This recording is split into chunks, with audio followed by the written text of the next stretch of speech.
મારું નામ કે પાઠક, હાલ નાયબ મામલતદાર સાવરકુંડલા પુરવઠા તરીકે ફરજ બજાવું છું. અમારા વાઇફ છે કૃષ્ણા અને આ મારી બેબી છે મેસવા.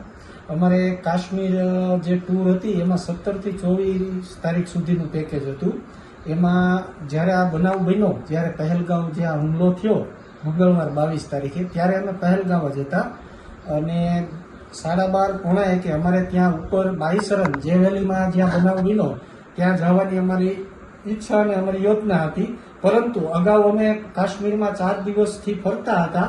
ઘોડા દૂધમગ, સોરમર, દૂધપથરી વગેરેમાં ત્યાં ખચ્ચર ઉપર ગયેલા.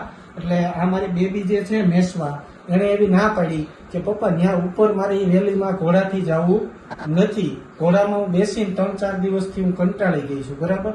એણે ના પાડી એટલે અમે લોકો જમવા જતા રહ્યા અને જમીને આવી અને થોડી વાર પછી અમે જ્યારે બહાર નીકળ્યા, અડધી પોણી કલાક પછી, ત્યાં અમને ખબર પડી કે ઉપર કંઈક ડિસ્ટર્બન્સ, કોઈક ફાયરિંગની ઘટના બનેલી છે. એટલે જો અમારી બેબીએ ના ન પાડી હોત અને અમે ગયા હોત તો જ્યારે ઘટનાનો સમય હતો એ જ સમયે અમે ત્યાં ઉપર હોત. એટલે ભગવાનની દયાથી અને અમારી દીકરીના આશીર્વાદથી અમે બચી ગયા છીએ. ડ્રાઈવરે શું કીધું? ત્યારબાદ ડ્રાઈવરે એવું કીધું કે ભાઈ મેં તમને સાહેબ ઉપર જવાનું કીધું, પરંતુ આ બેબીના રૂપમાં ભગવાને આવી અને આની પાસે ના પડાવી, એટલે આને તમે પગે લાગે લઈ જાઓ આ માતાજીને.